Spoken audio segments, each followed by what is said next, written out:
최근 며칠 동안 넷플릭스에서 나온 3%라는 드라마를 봐가지고 그거에 대한 이야기 좀 해보려고. 물론 스포일러는 안 할 거야. 왜냐? 사실 내가 하고 싶은 이야기는 극우와 극좌 그리고 유토피아에 대한 이야기거든. 그리고 이 드라마가 그 부분에 대해 재미있게 잘 보여줬던 것 같아. 그리고 어제 장삐쭈 어제 나온 영상 본 사람은 알겠지만 로봇이 인간을 보고 좆간이라 그러잖아. 좆간. 마침 어제 그 영상 보고 빵 터져서 그런가 그거 보고 어제 새벽에 마지막 시즌 3를 보는데 나도 모르게 한숨 쉬면서 하여간 이 좆간 놈들 이러면서 보고 있더라고. 아무튼 그만큼 좆간의 실상 아니 인간의 실상에 대해 적나라하게 잘 보여준 드라마가 아니었나 싶었어. 그리고 나는 고등학교 때부터 유토피아를 꿈꾸는 사람으로서 진짜 흥미롭게 봤지. 근데 역시가 역시 내가 유토피아를 포기한 이유가 이 드라마에 뭐 거의 다 나오더라고. 그럼 왜 포기했냐? 일단 내가 유토피아를 꿈꿨으니 정치적인 진영으로 보면 거의 뭐 극좌라고 볼 수 있지. 진보적이고 개혁적이고 필요하면 과격해야 될 필요도 있는 입장. 그래가지고 그때 다양한 시뮬레이션을 돌려봤지. 어떻게 하면 내가 원하는 세상이 올 수 있을까? 도대체 어떻게 하면? 그리고 내가 역사 좋아했다고 했잖아. 그래서 역사 시간에 싸움박질한 거 배우고 있다 보면 도대체 이 빌어먹을 싸움박질이 언제 끝날까? 도대체 언제까지 이렇게 싸움박질할 건데? 이런 생각을 하면서 유토피아를 꿈꿨다고. 그리고 그때 결론지었던 대표적인 키워드가 뭐였냐? 완벽한 통제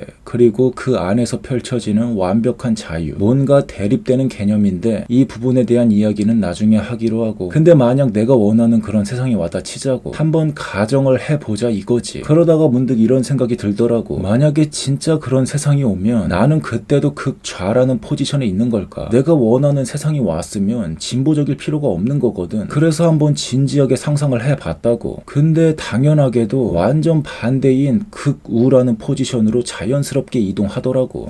잠깐만. 생각해보니까 10년 전 그때는 뭐 우파, 좌파 이런 거보다 진보, 보수 이런 개념이 더 강했었지. 그래서 나는 진보 쪽인가 이런 생각을 하면서 유토피아를 꿈꿨다가 내가 원하는 세상을 한번 가정해보니까 이거 완전 내가 엄청난 보수주의자로 완전 바뀌어버렸다라는 걸 알게 된 거지. 그래서 그때 알았어. 극좌랑 극우는 그냥 하나야. 내가 생각보다 상상을 실감나게 잘 하거든. 아무튼 그래서 그때 이후로 뭔가 다 부질없게 느껴지더라고. 뭐 다른 다양한 이유도 있었지만. 그래서 저번에 내 정치 성향에 대한 이야기를 했을 때 그런 얘기들을 한 거야. 아무튼 그래가지고 이번에 3%라는 드라마를 보는데 고등학교 때 품었던 그런 생각들이 막 생각이 나더라고. 그리고 3%라는 그 숫자가 진짜 의미심장한 숫자인 것 같아. 이 숫자는 이 세상에서 나랑 맞는 사람이 3%밖에 안 된다라는 걸 상징하지 않나 싶어. 물론 이 드라마에서 그렇게 말하진 않았지만 나는 그렇게 느껴지더라고. 내가 유토피아를 포기한 이유 중에 하나가 또 이거였거든. 유토피아는 나랑 같은 생각을 가진 사람들끼리만 공존해야 그래야 그게 이루어질 수 있다는 거였어. 근데 세상은 그렇지가 않잖아. 정말 수많은 생각들을 가진 사람들이 공존하며 살아가고 있단 말이지. 그래서 그러려면 사람들의 의식을 획일화시켜야 된단 말이야. 그 중에 가장 좋은 방법이 캠페인 같은 거 벌이면서 자연스럽게 흡수되게 하는 거. 그리고 두 번째가 교육, 세 번째는 세뇌와 강요, 그리고 네 번째가 숙청을 통한 학살. 뭐 상상으로는 과격하게 상상이란 단계까지 진행시켜도 상관이 없는데 나는 또 생각보다 평화적인 사람이라 상상이라 해도 첫 번째랑 두 번째 말고는 내키지가 않더라고. 근데 첫 번째, 두 번째 방법으로는 이거 아무리 시뮬레이션을 돌려도 최소 몇 세대가 지나야 이게 가능할 것 같단 말이야. 그럼 의미가 없잖아. 그 세상에서는 이미 내가 뒤졌는데. 나는 유토피아에 살고 싶었지 일평생 유토피아를 위해 살다가 뒤지고 싶지 않다고. 그래가지고 때려친 거야. 뭐 이거 말고도 수많은 이유들이 있었지만 아무튼 3%라는 이 비율이 어떻게 보면 이 세상에서 나랑 잘 맞는 사람의 비율이 아닌가 싶어. 그래서 내가 사람들이랑 깊은 관계를 잘 맺지 않았던 이유도 인간 관계에서도 이런 유토피아적 망상이 남아있어서 그랬던 거지. 나랑 뭔가 좀만 안 맞다 싶으면 일찌감치 선을 그어버리는 거야. 그래서 내 주변에는 사람이 얼마 없어. 어떻게 보면 이게 내가 살았던 삶의 열매지. 그렇다고 뭐 배척하고 이랬던 건 아니었지만 진작에 싹을 보고 선을 그어버리려고 하는 이런 심보는 이건 좀 아니었던 것 같아. 물론 의도를 가지고 그랬던 건 아니었지만 결과적으로 지난 내 삶을 돌아보면 그런 식으로 살고 있었더라고. 아무튼 유토피아 이거 진작에 갖다 버린 사상이라 생각했었는데 이 드라마를 보고 다시 느낀 생각은 유토피아를 바라는 사상은 어쩌면 이건 그 누구도 버릴 수 없는 사상이 아니었나 싶기도 해. 그저 정도의 차이였을 뿐이라 표면적으로 드러나냐 아니냐였을 뿐이지 이거는 그 누구도 절대 버릴 수 없는 사상이 아닌가 싶어. 모든 사람은 자기만의 유토피아를 바라고 있던 거지. 어쩌면 그걸 감추는 사람이 사람들이 더 극단적인 사람들이었던 거고, 그리고 그게 나였던 거고, 그래가지고 그런 수많은 유토피아를 꿈꾸며 살아가는 사람들이 공존하는 세상이, 그게 바로 우리가 살아가는 세상이란 걸 인정해야 되는 것 같아. 그렇기에 세상이 불안정한 거고, 이 불안정함을 선택하던가, 아니면 모두가 유토피아를 포기하던가, 아니면 하나로 뭉치던가. 결국 이거 3개인 것 같아.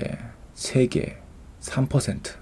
뭔가 의미심장한데? 아무튼 이 3%라는 드라마가 아직 결말이 나온 건 아니지만 내년에 시즌4를 어떻게 풀어낼지 좀 기대가 되는 작품인 것 같아. 아무튼 그렇다고.